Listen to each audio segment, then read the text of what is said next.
way south to Girdwood. On our way, we were able to see Denali, otherwise known as Mount McKinley. During the summer, the mountain is actually only visible about 1 day per week on average. We were lucky that this day the fog had lifted and we were able to get a good view of Denali.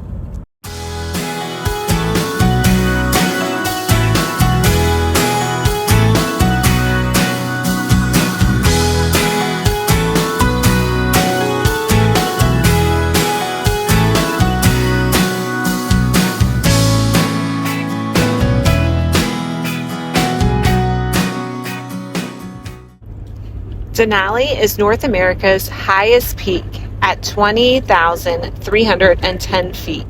It also encompasses 6 million acres.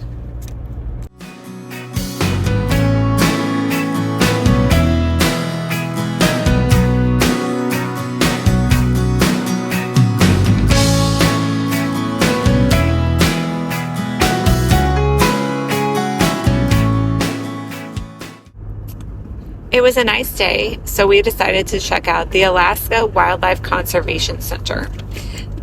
The center is a refuge for orphan, injured, and ill animals. They take them animals in and take care of them. We were able to see a lot of the animals that are located in Alaska here.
We made sure to stop early that night for dinner so we could watch the World Cup games.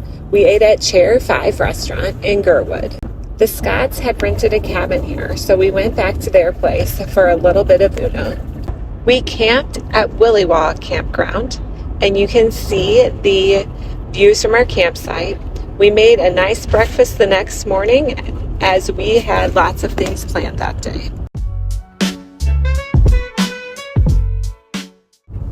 We were headed to Whittier the next morning. The only way to get to Whittier is through a tunnel. It is a 2.5 mile, 1 lane combined highway and railroad tunnel near Portage, Alaska. It is the longest combined rail and highway tunnel in North America. The traffic alternates directions and with the train, so it is on a very strict schedule. You can see here that we are actually driving on the train tracks. It takes approximately 10 minutes to drive through the tunnel.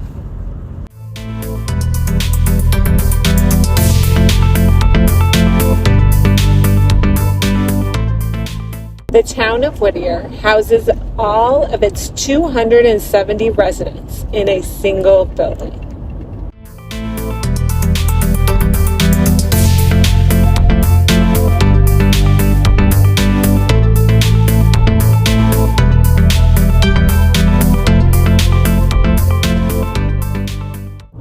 The reason we went to Whittier was to take the Phillips 26 Glacier Cruise, which went out in the Prince William Sound, where we were able to see a lot of animals and a lot of glaciers.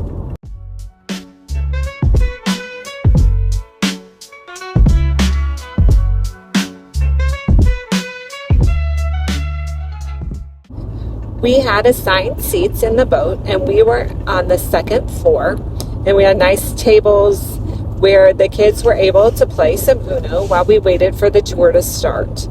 Once we were on the tour, we could walk outside and look outside as we went, or we could sit in our seats.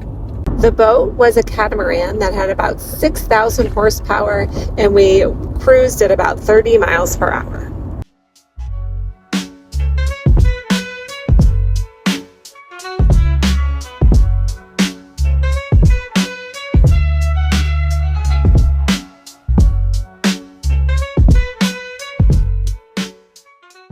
We saw many sea otters throughout our tour, and they are usually just casually found floating on their backs. We saw this hatchery that was producing salmon, and then right above it in the trees, all those white specks are actually bald eagle heads.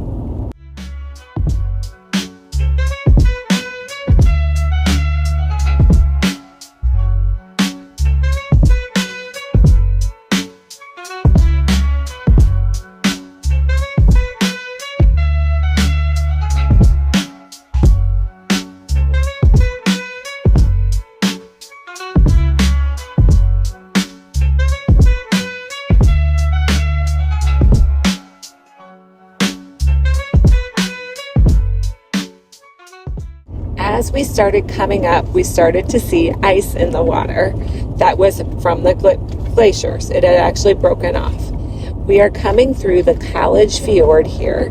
The College Fjords were named after scientists and professors from East Coast universities that came to explore these glaciers.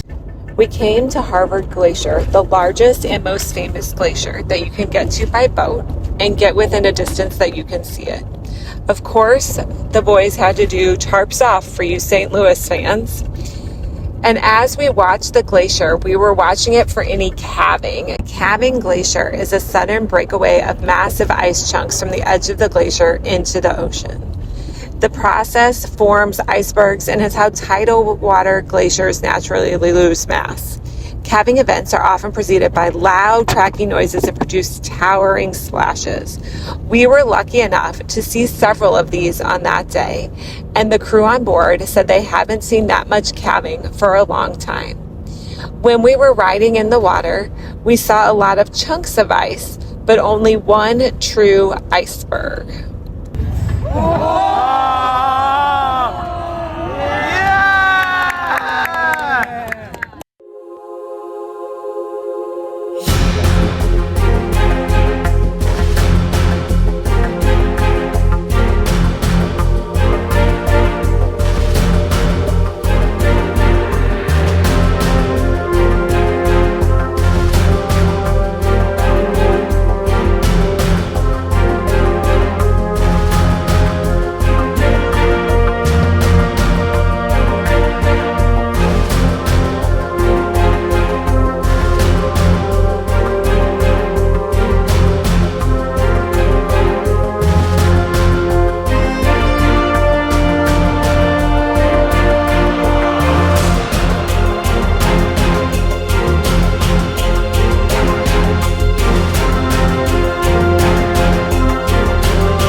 The glacier water is so blue because the dense ice and suspended rock particles filter out the red wavelengths of light, allowing only blue light to escape and reflect back to your eyes.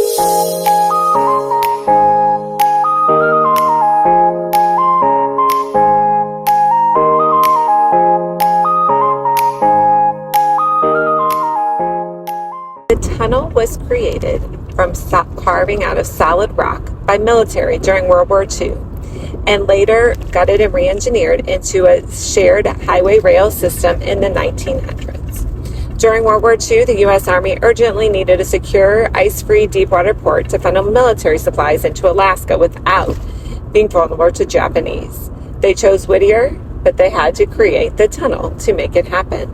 They used drill and blast mining.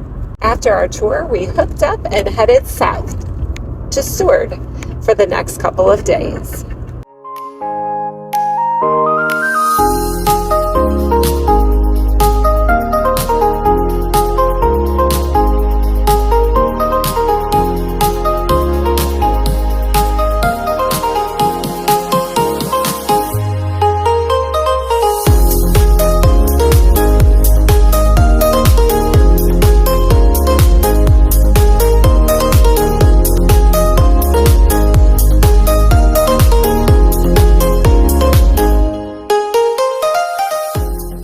Seward is a coastal town at the head of Resurrection Bay, and our campsite was directly on that bay.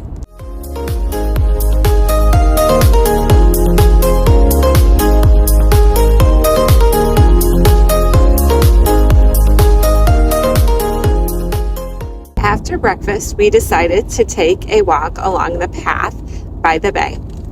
We got to the point where the Iditarod starts at mile 0 and it ends in Nome. And then we went to the town of Seward and walked along the street. Colby found a cool bucket hat.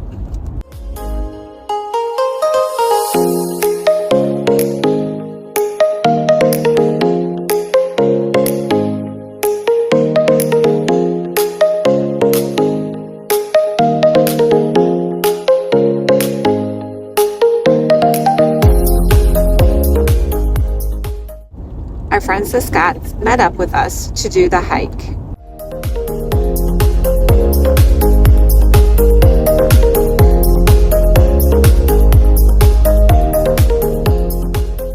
We hiked out to Exit Glacier.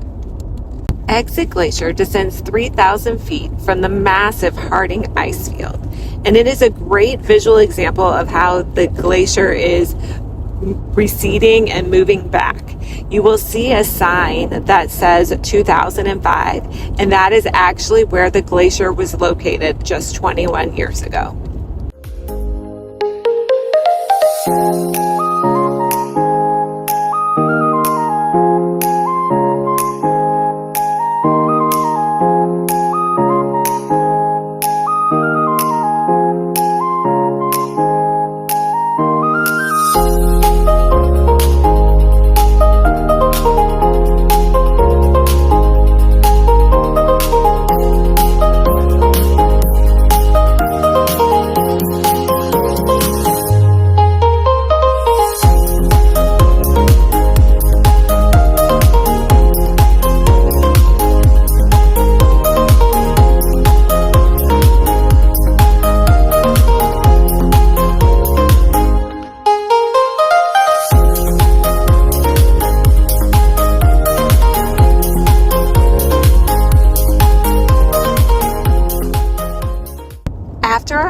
we decided to go to the Seward Brewing Company for dinner.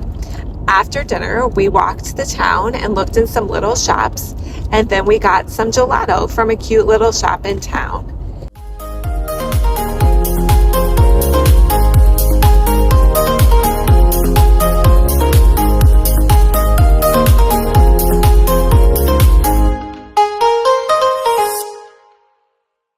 The next morning, when we woke up, we saw that a cruise ship had pulled into port overnight.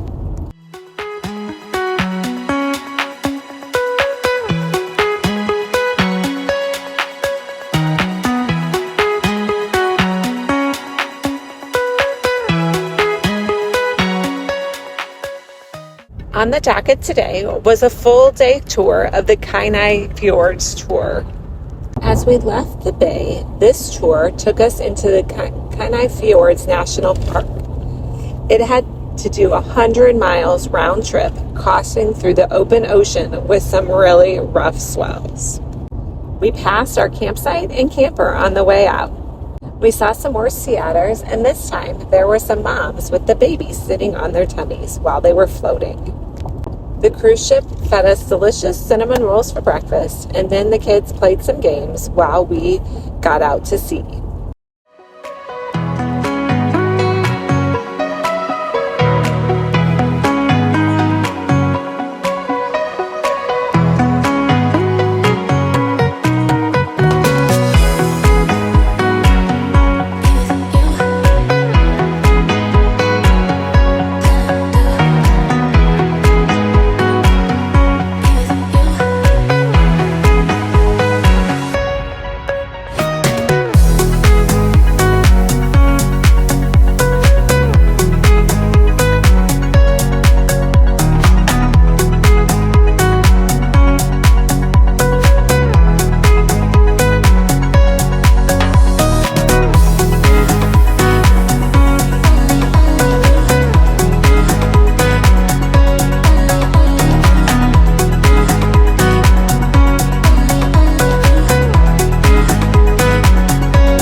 We made it deep into the Kenai Fjords National Park, all the way to the Northwestern Glacier, which is named for the university.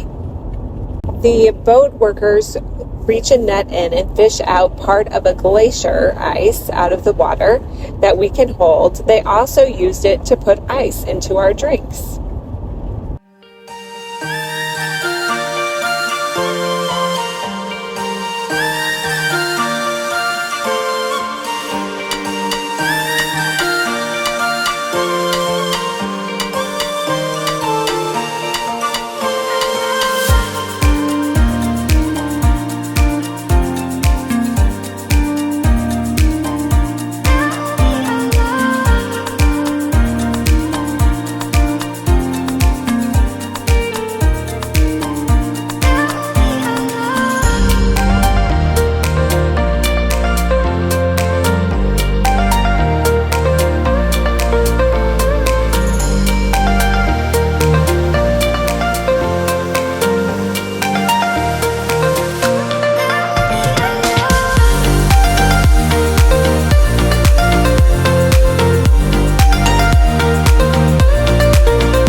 The highlight of this boat tour were the humpback whales. They happened to be bubble feeding while we watched them.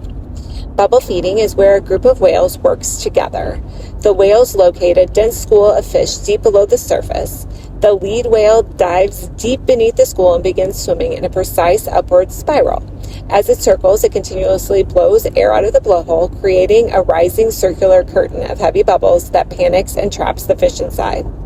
The other whales swim underneath and around the bubble, flashing their bright white flippers to scare the fish and force them even tighter towards the center of the trap. They emit a deafening high-pitched scream or call, which we heard, and this vocalization panics the fish, causing them to ball up very tightly at the top of the water column. On cue, all the whales synchronously burst through the surface simultaneously with their massive mouths wide open, scooping up the thousands of trapped fish and gallons of seawater in a single explosive gulp. You will notice the birds also swim down because they can get some of the leftover fish from the whales, so the birds followed the whales around. We were able to watch the whales for a long time, coming up, blowing out their blowhole, and going back down looking for these fish. It was really a cool sight to see.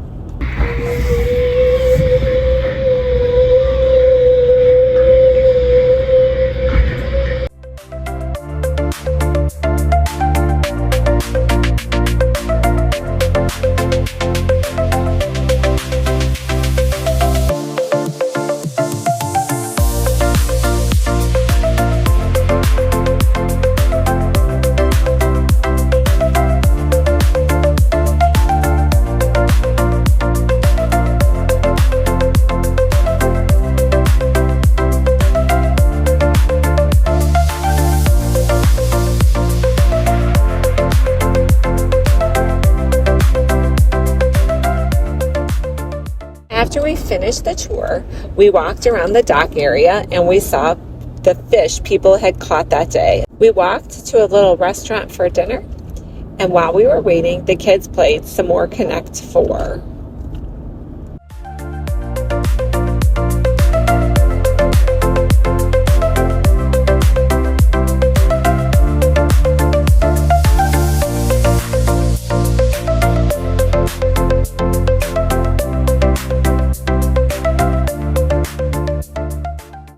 We finished the evening by sitting out by Resurrection Bay with some rock skipping.